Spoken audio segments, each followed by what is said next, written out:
Thank you. Christopher, your response. And in response to Marshall saying that to their Liberal increase, it's just a knee-jerk reaction and a desperate attempt really to grab votes rather than to properly address this serious pension issue. Tell me, please. People who retired from the public service last year will get the same 2.5% as long-term retirees. Long-term retirees who retired with low-wage jobs more than 20 years ago. And this is not really addressing a real need, and it's making the system even more unfair. And the NDP is committed to taking the problems of... Someone back to your response. Thank you. For the fixed elections and talking about fire trucks, I didn't see anybody give one back, so I've seen a few more people looking for them. And, you know, I remember the election in 2003. You know, everybody was, okay, is it going to be called this week? Is it going to be called next week? You know, so everybody was, you know, wondering, and I just like to fix the elections. Thank you. It looks like the Northern Bend is up again. They almost had it again. Okay, now this is more of an issue. I'll put it, Christopher, to you first. Snowmobiling trails. There's been last winter a lot of issues raised about paying for pass trails and all that kind of thing. Where do you stand on people having to have a pass to go on the trails, and state of that particular organisation, and do you think it should be government subsidised? Christopher. Sorry, that was like 3 in 1. I think we should give the candidates a few seconds. Yeah. These questions Start the timer. are unknown. They've never seen these before.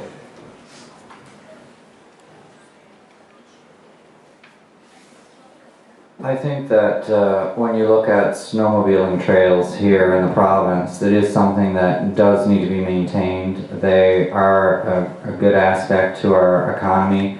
Winter tourism is something that's certainly undercapitalized. Thank you. And the next question goes to Christopher.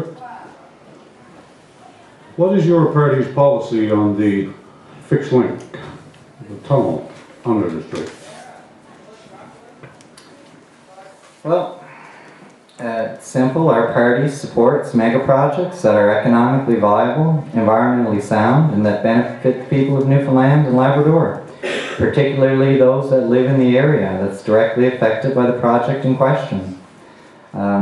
This project was looked at before Danny Williams by Tom Kierans, who talked about a fixed link in a tunnel decades ago. I've not had the pleasure, but Bert Plowman has been in town and certainly supported and presented here in St. Anthony on this matter.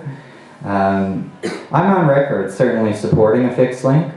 I've been writing about transportation issues and transportation links because I strongly believe that we need advanced communication, telecommunication, and transportation links in our region in order to be more successful and to turn our economy around, and a fixed link could certainly do that. So, you know, it's quite an oversight that the PC government has rejected a request, or they've turned down the request from the Ministry of Transport in Quebec asking to do a joint study, a feasibility study on this matter, stating that instead, no, we'll do our own. But, I mean, Quebec is doing and completing the Lower North Shore, Route 138.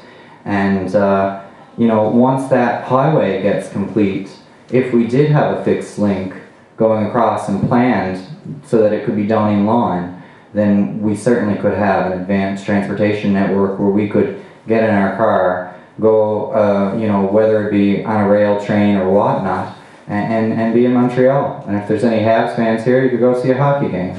If you're not, then, well, you could see the opponent team there.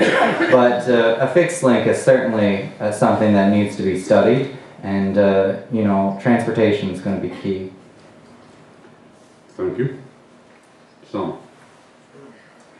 Thank you. I'm looking back a few years now. In 2003, our party made a commitment to investigate the feasibility of the fixed link. I remember back during the election in 2003, driving through the streets about 9 o'clock in the night, and we all had to stop. You know, our leader stopped and wanted to get the reporters out, and I can remember him saying to David Cochran, just look across there, you know, look how close Labrador is. You know, so a fixed link is a possibility. And I think, you know, we've had some studies done. We had one completed in 2004 by Memorial University. And, you know, there's different things they have to look at, but I think it's a real possibility. Marshall.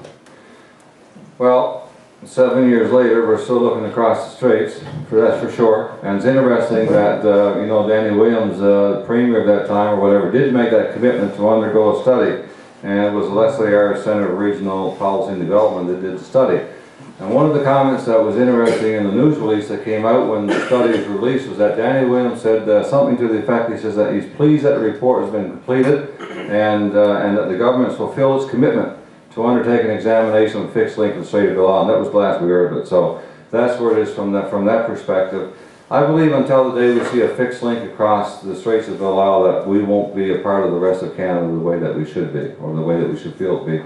Today is a perfect day to be asking that question, because as we do, we have Newfoundland passengers sitting in North Sydney trying to get across, encountering extra expenses. We have fresh produce and meats and so on sitting there in tractor trailers that won't get across for another day or two, and so on. And you know, it's a critical part of our country's transportation system, and I believe that we should see it happen, and I certainly would support that. Thank you. Christopher. Yeah, certainly advanced transportation networks are going to be key. I attended some information sessions recently that Nalcor has hosted in Sandy Cove, and questioned them as to why a fixed link wasn't included in this $6.2 billion project. And you know, it's basically, it seems like it was never considered not to do a fixed link that could transport passengers. And it seemed the reasoning behind it was, you know, it would take too long, you know, and that's unacceptable. We've studied this issue, the information's out there. It's really going to take something to make sure that we do have a connection. We should have a link and be part of Canada and not just an isolated island. I agree with what Marshall said. It makes a lot of sense to have a fixed link, and that would certainly change around our economy. Thank you. Our next question is to Selma. What do you consider to be the single most important issue facing this district? And please pick one issue.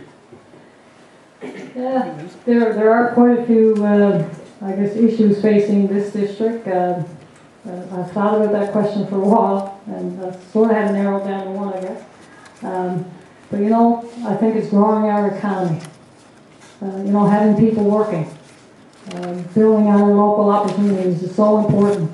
And I just think about one issue, I guess, with growing our economy is the strength allocation, you know, to the area.